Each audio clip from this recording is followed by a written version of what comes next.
glorify to our God. Manuot natin itong kanta na ito para sa Panginoon. Amen po ba? Amen.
bubulol yung ating bibig. Dry na siya.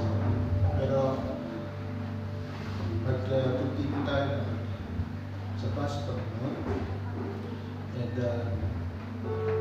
there are times na sa buhay natin, nadadapa tayo, mayroon tayong karamdaman, sakit man to, o kaya personal na things na hindi natin maunawaan sa buhay natin. Alam natin na may Diyos. Ang Diyos, siya palagi ang namumuna sa ating buhay. If you notice, siya ang bumubog sa ating katawan, nag-engineer sa ating buhay. And He knows, alam niya yung mga nararamdaman natin, yung situation natin. Huwag natin hayaan ang kalaban, isnatch niya yung joy ng pagsaserve natin sa Panginoon. Amen. And naranasan ko po yan ilang service.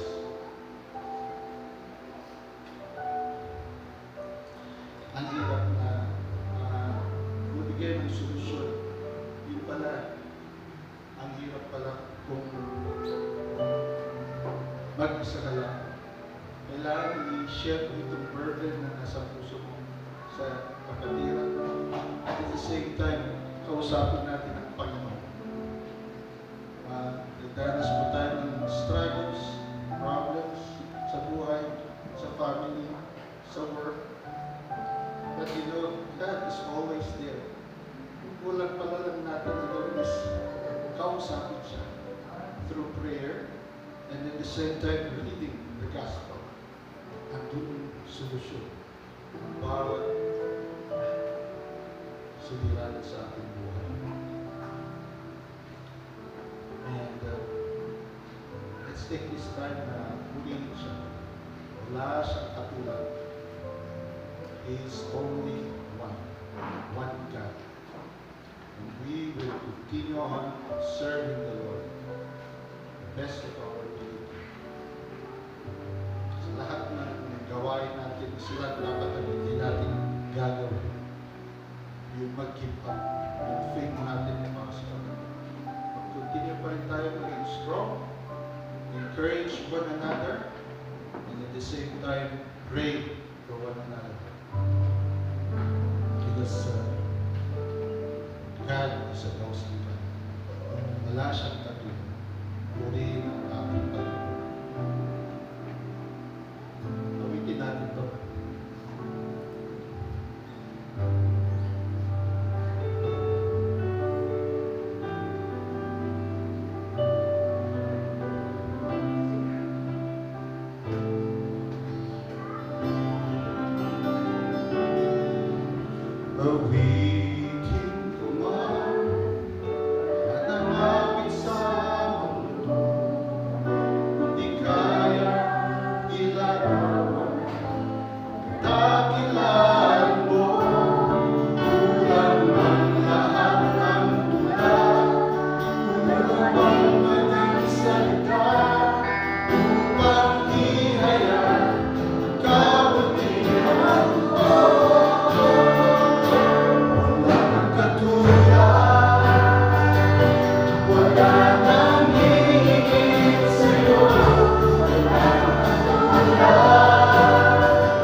kami nagpapasalamat sapagkat ikaw ang aming ilaw sa aming pagtambay, aming kapayapaan at kalakasan sa bawat pagsubok ng aming buhay.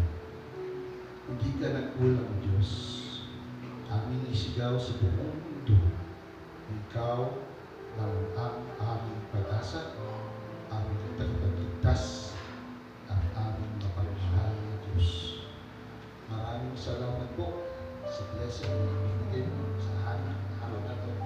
Sa araw na dadaan, kayo po ang bumabay sa amin. So, continue, Father God, na mahalin kami.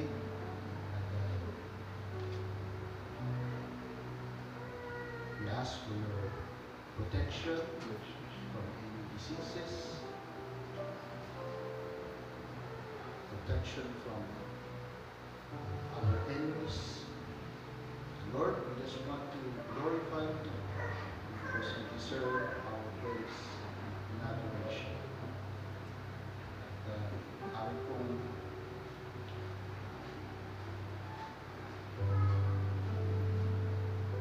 tungkol sa inyo ang aming pastor.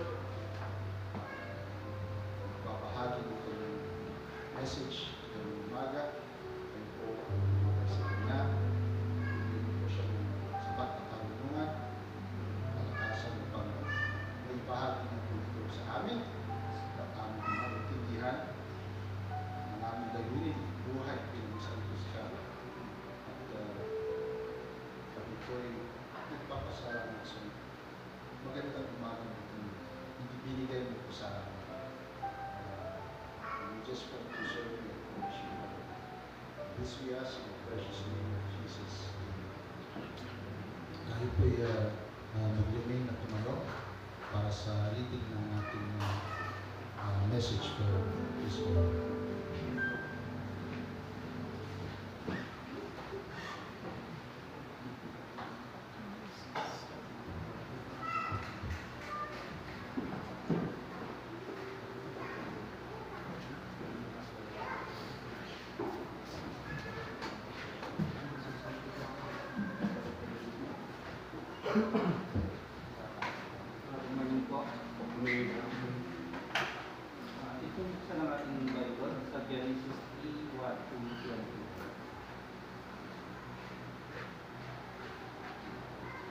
Now the serpent was more crafty than any of the wild animals the Lord God had made. He said to the woman, "Did God really say you must not eat from any tree in the garden?"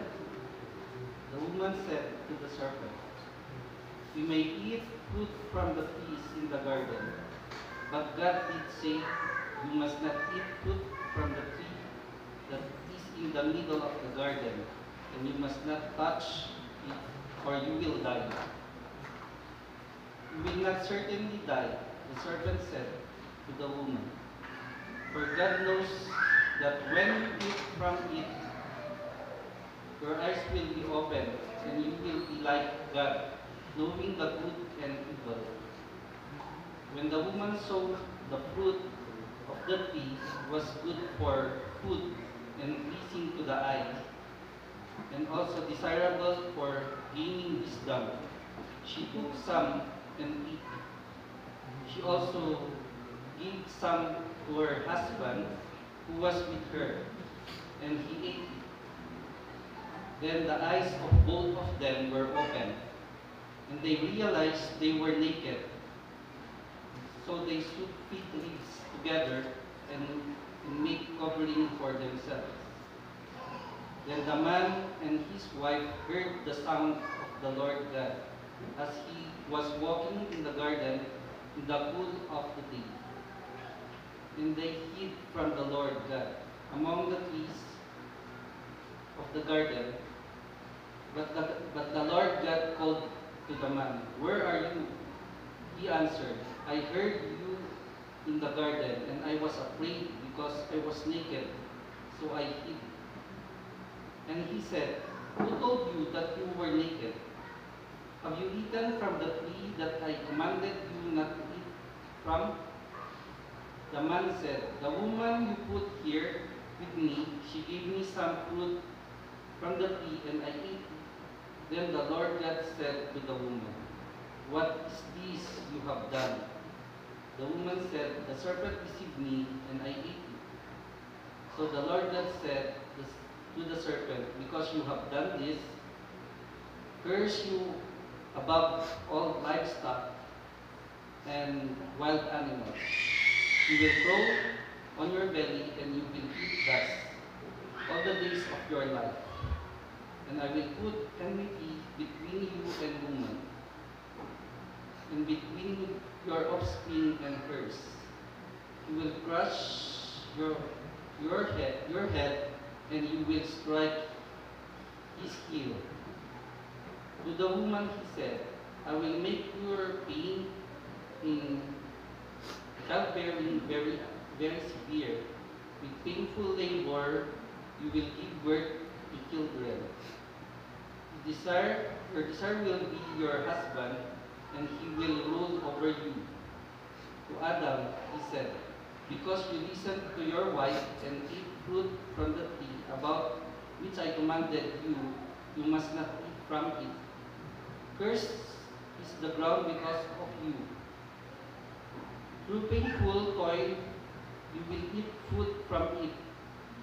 All the days of your life, it will produce thorns and thistles for you, and you will eat the plants of the field. By the sweat of your brow, you will eat your food until you return to the ground, since it will were taken for dust for you are, and to the dust you will return." Adam named his wife Eve because she would become the mother of all living. The Lord God made garments of skin for Adam and his wife to clothe them. Yan po ang salita ng Diyos. Magsimpo po tayo. Maraming salamat.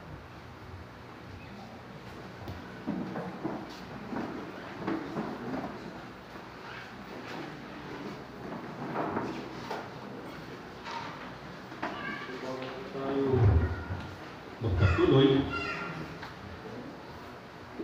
Nais ko lang pong i-announce muna na dumating na po yung ating Shalom Beauty for the month of March and April.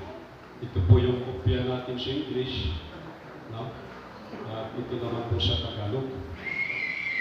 So lahat po ng gumagamit nito at gusto pang gumamit, at sa mga hindi gumagamit at gusto gumamit, available na po ito, limited lang. So kung sakali magkakaroon po ng lacking, ay mag-order po tayo.